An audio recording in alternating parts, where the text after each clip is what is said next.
Coming up on this Thursday edition of Newsline at noon, South Korean businessmen with factories at the Kaesong Industrial Park call on North Korea to talk with the South Korean government regarding possible wage hikes at the complex. President Park Geun-hye presides over the government's 7th Trade and Investment Promotion meeting to discuss ways to make sure her Middle Eastern tour brings tangible results to the economy. Plus, gunmen storm a museum in Tunisia's capital, killing at least 19 people, most of them foreign nationals, and injuring dozens more. 2 of the gunmen were killed at the scene. These stories and more coming up on Newsline at noon.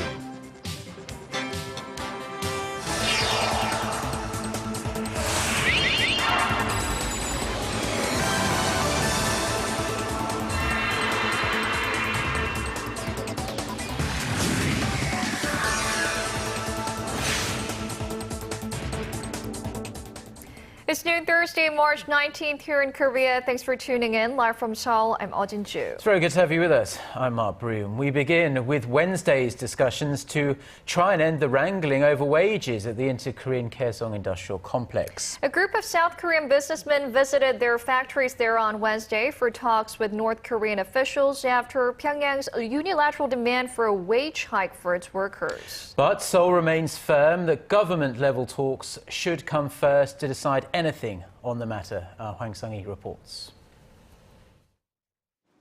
Although North Korea rejected a petition from the South Korean companies, the South Korean businessmen say Wednesday's talks in Kaesong were quite productive. We delivered vivid stories from the company's perspective, at least 10 times more than what was written on a one-page petition. The rare day trip comes after North Korea demanded a unilateral wage hike of around 5% and a revision of regulations last month. South Korea says the issue must be settled through inter-Korean dialogue. The government thinks it's appropriate for North Korea to come to talks as soon as possible to resolve issues regarding the management and improvement of the Kaesong complex through government-level talks. With North Korea refusing the offer, 14 South Korean businessmen met with Park Geun-hye, the North Korean official who oversees the management of the business park, to urge Pyongyang to engage in talks. We asked North Korea to consider the fact that many companies have nightmares about the suspension in 2013, and that it should engage in government-level talks swiftly. The businessmen described Wednesday's talks as amicable, adding they will hold similar meetings in the future. The joint business park, where some 53,000 North Koreans work at 125 South Korean factories, is the last remaining link of inter-Korean economic cooperation. The South Korean government, companies, and experts all say that another shutdown of the business park will not be in North Korea's interest. However, many are keeping an eye on a planned anti-Pyongyang leaflet launch next week and whether it will influence business operations at the Kaesong Industrial Complex. Hwang Sang-hee, Arirang News, Paju. It has emerged that a U.S.-based civic aid group has sent large amounts of rice to North Korea in the first 2 months of this year. Voice of America reported Thursday that the Los Angeles-based New Asia Foundation for Education and Culture shipped some 2.1 million portions of special rice infused with extra vitamins and minerals to malnourished North Korean children on 2 separate occasions this year alone. The report said the group has provided a total of $23 million worth of rice and baby food since 2007, including some $3 million worth last year. China is being coy about speculation that Chinese President Xi Jinping could hold summit talks with North Korean leader Kim Jong-un in Moscow in May, when the 2 leaders are expected to be in town for a World War II memorial ceremony. A spokesman for China's foreign ministry said Wednesday that Beijing has no information to share about a possible first meeting between the 2 leaders. The Kremlin has announced that Kim Jong-un will travel to the Russian capital for the ceremony, but Pyongyang has yet to confirm this. But as for President Xi, the Chinese government had confirmed he will be there for the ceremony on May 9th. And one of the hot issues on the agenda during the visits of senior diplomats from China and the U.S. to Seoul earlier this week was whether Korea would join a China-led development bank. Well, the presidential office says no decision has been made on the topic. But according to senior staff, the administration eventually is expected to make a decision after review. On Wednesday, President Park's senior economic secretary denied reports Seoul had already agreed to join the Asian Infrastructure Investment Bank, adding that there have been no official discussions on the matter. The AIIB is a thorny topic between China and the United States. Washington views the bank as a move by Beijing to take control of economic and trade order in the Asia-Pacific. Japanese Prime Minister Shinzo Abe will visit the United States next month, and one of the main topics to do on his to-do list is to address US Congress. If he's granted permission to speak, the Japanese leader will likely be pressured to address Japan's wartime atrocities during his speech. Connie Kim reports. Japanese Prime Minister Shinzo Abe is waiting for the green light to address U.S. Congress when he visits Washington later this spring. Diplomatic sources in Washington say lawmakers are generally in favor of Abe delivering a speech, but House Speaker John Boehner, who has sole authority on whether or not to invite Abe, has yet to make a decision. Now, if the speech is confirmed, some U.S. lawmakers are likely to demand that Abe devote some of his speech to apologizing for Japan's wartime atrocities. And at the forefront of this movement is Representative Mike Honda, who introduced a resolution to the House about the victims of Japan's wartime system of sex slavery. Honda said the opportunity would be a high privilege and called on Abe to use the podium to acknowledge that Japan systematically kidnapped women and girls during war and apologize for its actions. He may refer to the Kono statement, but let's be real clear. Kono's statement was done by Deputy Secretary of the Cabinet. He is not the leader of the country. But with concerns Abe will use the speech to promote Japan as a peace-loving nation post-Second World War, many Korean-American organizations are campaigning against giving Abe such a high-profile stage. In 2006, former committee chairman Henry Hyde put a halt on then-Japanese Prime Minister Junichiro Koizumi's drive to address the Congress amid strong protests by civic groups. Connie Kim, Arirang News. 19 people, 17 of whom were foreign tourists, have been killed in a mass shooting at a museum in Tunisia. There's no word yet on who was behind the horrific attack. Gonswa reports. What was supposed to be an enjoyable visit to the museum ended in a bloodbath. Tourists from Japan, Italy, France, Poland, Spain, and Colombia, 2 Tunisians and 1 police officer became victims of the terror attack Wednesday at the popular Bardo Museum in Tunisia's capital, Tunis. More than 40 people were injured. It was a difficult experience. I love Tunisia. I come very often to Hammamet. I thank the soldiers for protecting us. Authorities killed 2 gunmen but are searching for at least 2 more. The attackers were dressed in military uniforms and began shooting towards tourists getting out of buses and took hostages. It's a hard blow for Tunisia, but we want all our friends to understand that terrorism can strike everywhere at any place. So terrorism strikes, we strike again, but won't have any future. We have to be united in the fight against terrorism. The incident occurred at a moment when the Tunisian parliament, located very close to the museum, was discussing an anti-terror law. It's not yet known who was behind the attack or what their motive was. But suspicions have naturally fallen on the extremist group that calls itself Islamic State. Authorities estimate that about 3,000 Tunisians have joined fighters in Iraq and Syria in recent years.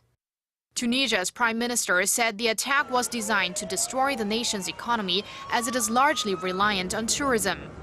The country has been seen by many as the only success story of the pro-democracy Arab Spring movement, but it has been struggling to make much economic progress.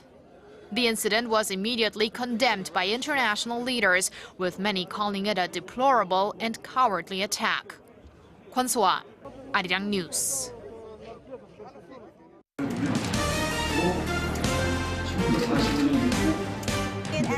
Stay up to date on the latest news out of Korea, connecting to our team of reporters about the issues that matter to Korea. on air, on your mobile, online. Find out more about Korea on Newsline at Noon with Mark Broome and Eoh Jin-joo. I'm Eoh Jin-joo. Market researcher, strategy analytics, and Thursday that LG Electronics brought in about. As a follow-up to President Park Geun-hye's recent Middle East tour, the government has pledged $4.5 billion to support Korean businesses seeking to secure investment development projects in the region. With these projects, the builders are also involved in project management rather than a contract-based partnership.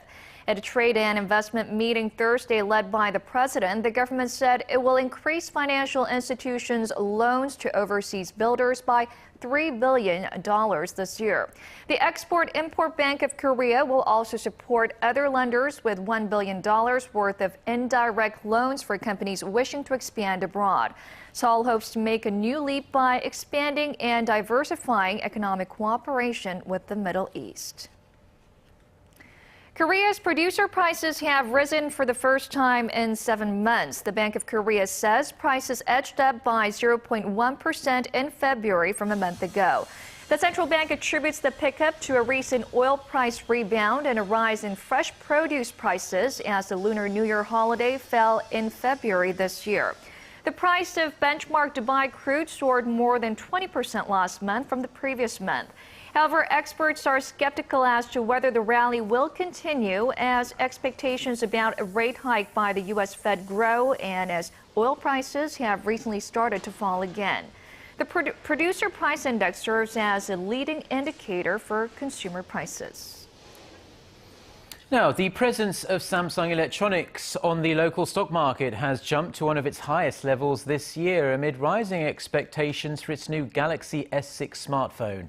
According to market researcher FN Guide, the tech giant's market capitalization came to $199 billion as of Wednesday, making up over 18% of the local bourse. Its share price also topped the psychologically significant level of 1.5 million won. That's about $1,300. Samsung's share price has risen 13% over the first 2.5 months or so of this year, well above the market average of about 5%. The U.S. Federal Reserve has paved the way to raise its key interest rate while stressing that it will move forward with a degree of caution. The Fed has also cut its growth outlook on slowing spending, a drop in exports, and most importantly, low inflation. Our Song Ji-son reports. As widely expected, the U.S. Federal Reserve opened the door for a possible rate hike sometime this year, removing the word patience from its policy statement. But Fed Chair Janet Yellen stressed the need for policymakers to consider the country's still fragile economic growth prospects. Today's modification of our guidance should not be interpreted to mean that we have decided on the timing of that increase. In other words, just because we removed the word patient from the statement doesn't mean we're going to be impatient. The U.S. Central Bank slashed both its growth outlook and inflation forecast for this year, saying inflation would move below its 2% target, largely due to falling energy prices and a decrease in spending. Yellen also noted that exports have weakened partly due to the strong dollar, but said that also reflects the strength of the U.S. economy. This hints that the Fed will not rush into a rate hike, as that will lead to a stronger dollar and dent its outbound shipments. Seoul Central Bank convened an emergency meeting Thursday morning to discuss the impact of the Fed's statement and prepare countermeasures. The market consensus is that the impact on Seoul will be limited, and fluctuations in the global financial market will be more contained, as the Fed stressed a more cautious approach in light of the impact of its stronger dollar. Song Ji-son, Arirang News.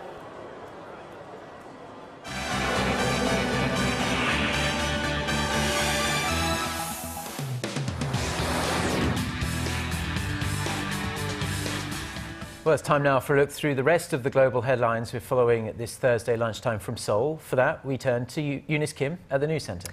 Eunice, Israeli Prime Minister Benjamin Netanyahu has officially clinched victory in Tuesday's election, and it's a result that's being received with mixed feelings. That's right, Shinzo. The White House has sent a warning of sorts to Prime Minister Netanyahu, who is now on course to be the longest-serving Israeli leader. This is suggesting a widening rift between the U.S. and Israel over Palestinian statehood. Our Son Jung-in has the story. The surprise victory has stoked concern in the international community. The White House, which had remained silent since the election, gave its first public response on Netanyahu's triumph Wednesday, saying a new rift has opened between U.S. and Israeli leaders. White House Press Secretary Josh Earnest said Washington would have to reevaluate its position on the Israeli-Palestinian conflict in the region, saying that it has been the U.S.'s policy for more than 20 years to seek a two-state solution in resolving the issue. His comments came after Netanyahu had promised in the final hours of campaigning not to allow the creation of a Palestinian state while he is in power. After the victory, Netanyahu's Likud party said it will work quickly to form a new coalition government within 2 to 3 weeks. Earnest added that the White House was deeply concerned that the Likud party was seeking to marginalize Israel's minority Arab citizens.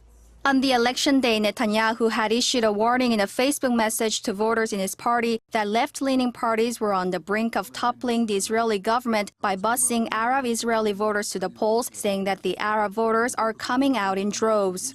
While Secretary of State John Kerry has called Netanyahu to congratulate him on the victory, President Barack Obama has yet to reach out to him.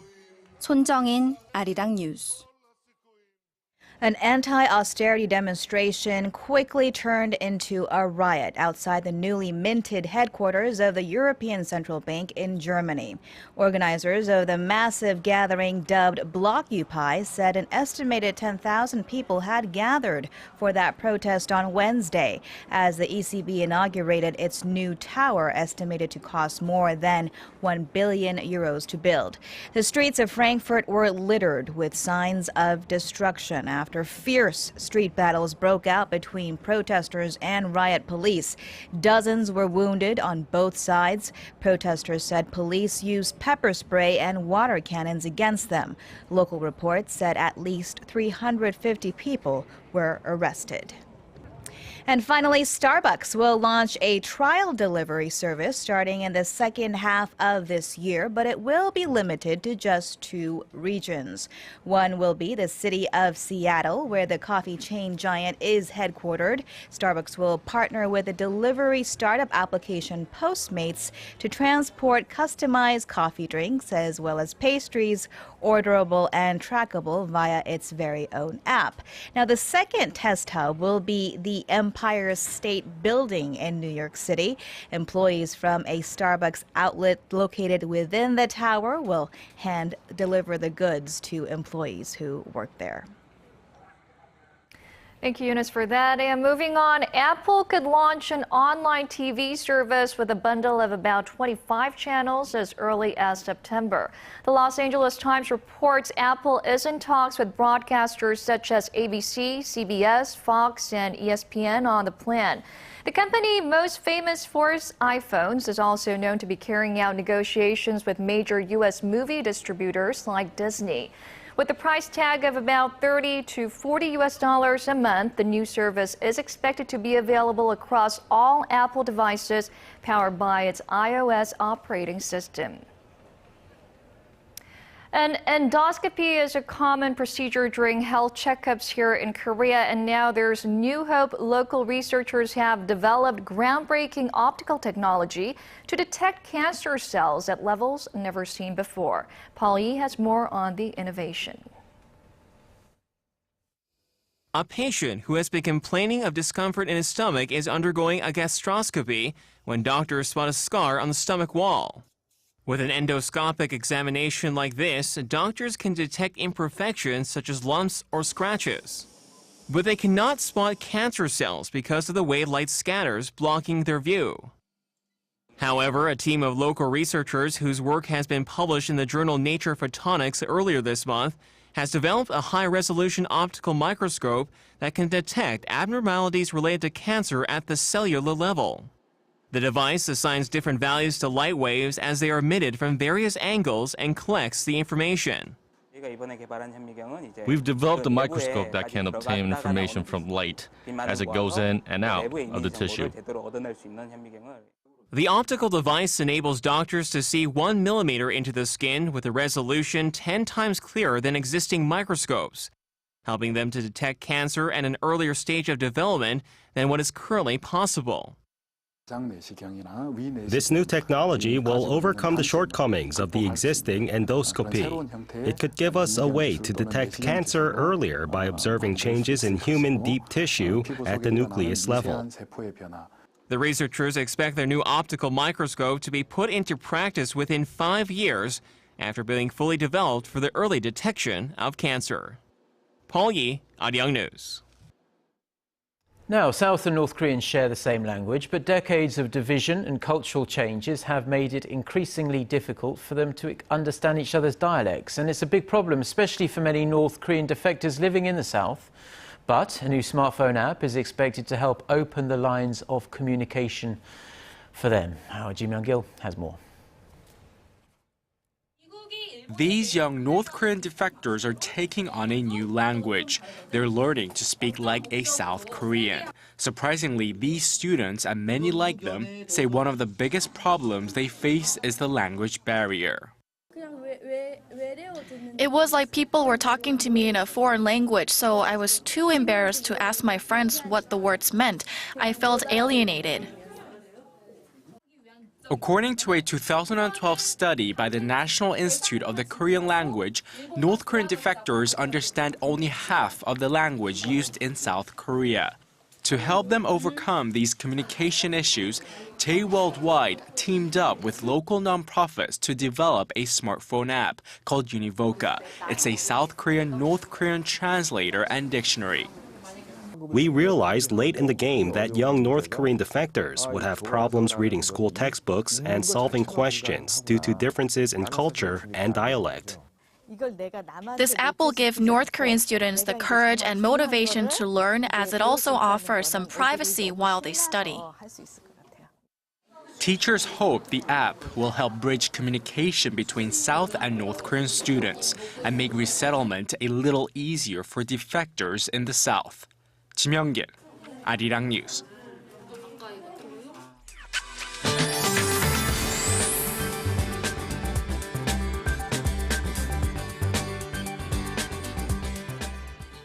Well, we have beautiful spring weather across the nation. It's looking bright outside here in Seoul, and the rest of the country is also enjoying a fair amount of sunshine. And thanks to yesterday's rain, things have gotten back to normal. The dryness has eased and the air quality has improved. And also, it didn't affect the temperature readings that much. In fact, the upper parts will see highs getting up to near 20 degrees, but will remain close to the seasonal averages for the down south. So let's take a closer look at the readings for today. So while the daytime high here in Seoul will rise to 18, Daegu, Gwangju, and Busan will all peak to 17 this afternoon. And as for the other regions, Jeju Island and Daejeon should see a high of 16 and 19, while Dokdo tops out at 12. Now it will continue to be relatively warm till the end of the weekend. Then the temperatures will go back to the seasonal norms next week. Well, that's all for Korea. Hope you will get to take advantage of nice weather conditions this afternoon. And let's take a look at the international weather for viewers around the world.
Well, that does it for this edition of Newsline at Noon. Yes, join us again at the same time on Friday. Until then, goodbye.